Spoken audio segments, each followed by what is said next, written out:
Residents learning more about the Small Business Center. The management union at Grand Lucayan not happy with what is being offered. And an update tonight on baby Reynardo. The Bahamas Tonight Northern Edition starts now.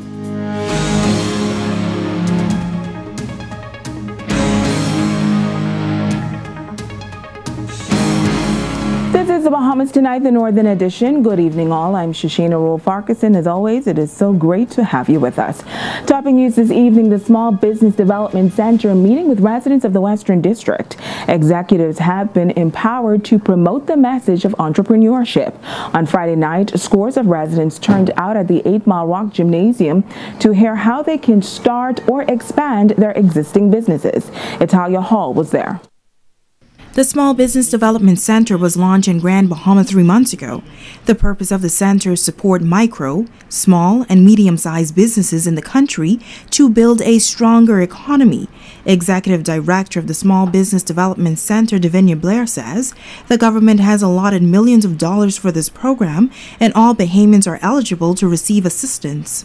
Go to our website, sbdcbahamas.com. Okay, when you go to that website, you're going to sign up. When you sign up, you're going to be given the opportunity to have an appointment. Now, two things are going to happen. If you're a startup, you're going to get an appointment for a class. That's going to take you about 2 weeks.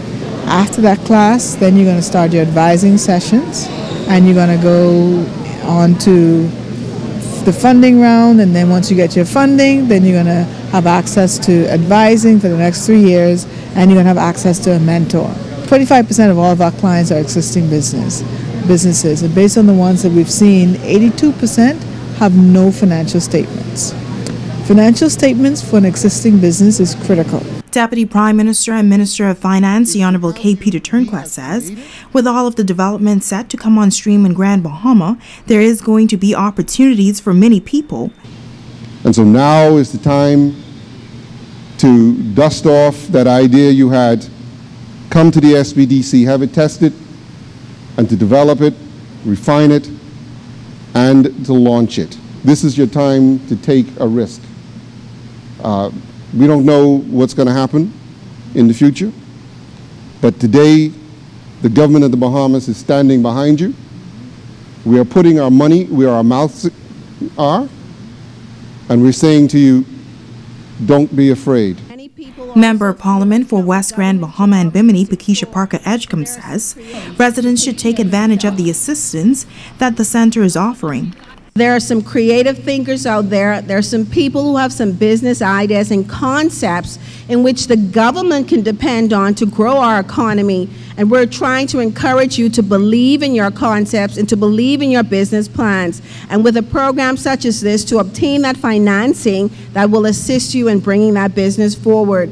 There is no doubt that we have unemployment in some sectors, in many of our sectors of the country, and we are doing better now, I think, from a financial perspective, thanks to our DPM. Let me just remind you that the country's deficit is down and we are on the right track. Now, for more information, you can visit www.sbdcbahamas.com. Italia Hall, ZNS Network News. In other news, line staff workers of the Grand Lucayan who opted to accept a voluntary separation package have received their payouts. However, payouts to managers are still outstanding. President of the Bahamas Hotel Managerial Association says that they are not pleased with what is being offered. That union heading to the Industrial Tribunal Court this morning. Megan Shepard has more. Managers of the Grand Lucayan Resort in court Monday morning, along with President of the union, Obi Ferguson.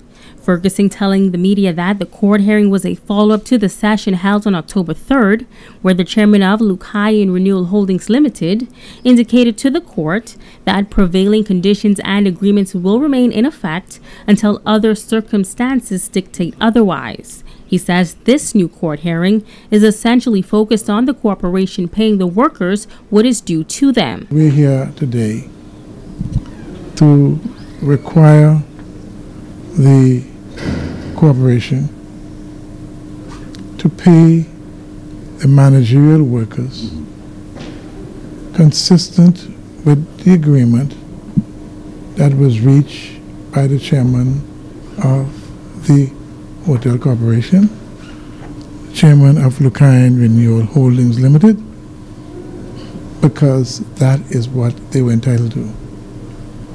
The history will show that in dealing with the corporation, there's been a pattern, there's been a practice as to how the government will deal with voluntary separation package.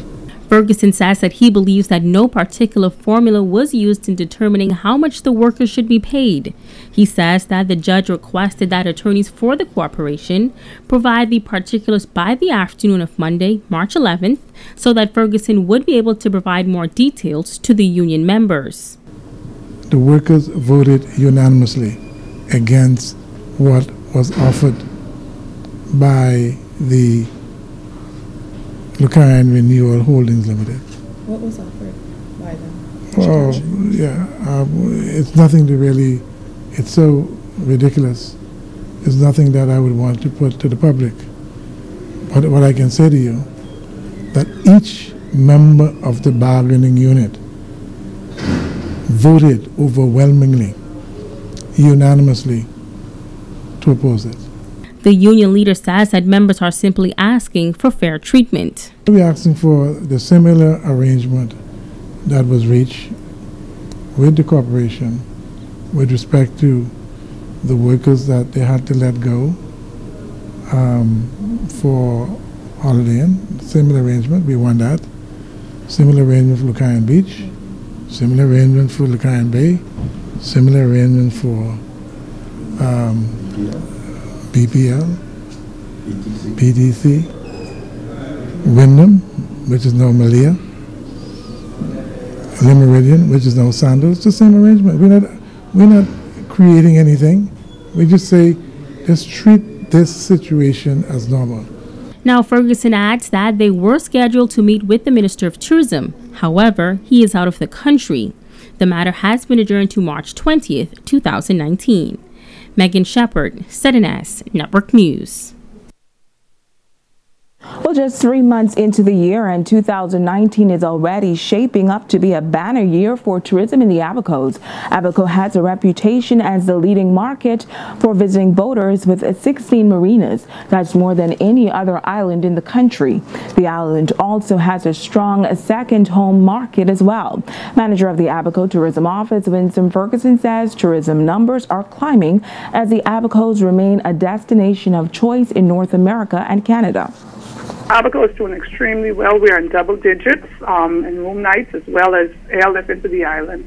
The first quarter we've been extremely busy, and going into the spring, going into the remainder of the spring and summer, the bookings are very high. We have over 3,500 second homes, and we have more second homes than we have hotel rooms. And so that's a plus for us, and that's the key success to Abaco. Having the second homes, because families, when families come during a certain period, and they send their children, they send their friends, and so that's a plus for us, second home rent. You may recall that last month, Green Turtle Key captured the top romance destination in the Caribbean, with Hopetown closing out the top 10.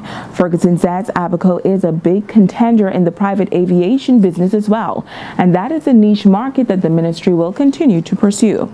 Lead the islands of the Bahamas in private pilot flying to the islands in aviation. And as a matter of fact, we're getting ready to host a group in April of the pilots, the individual pilots that come to the destination to showcase how easy it is coming in here, and as well as to enjoy our product offering. You're watching the Bahamas Tonight, the Northern Edition. Stay with us. There's more news on the other side of the break.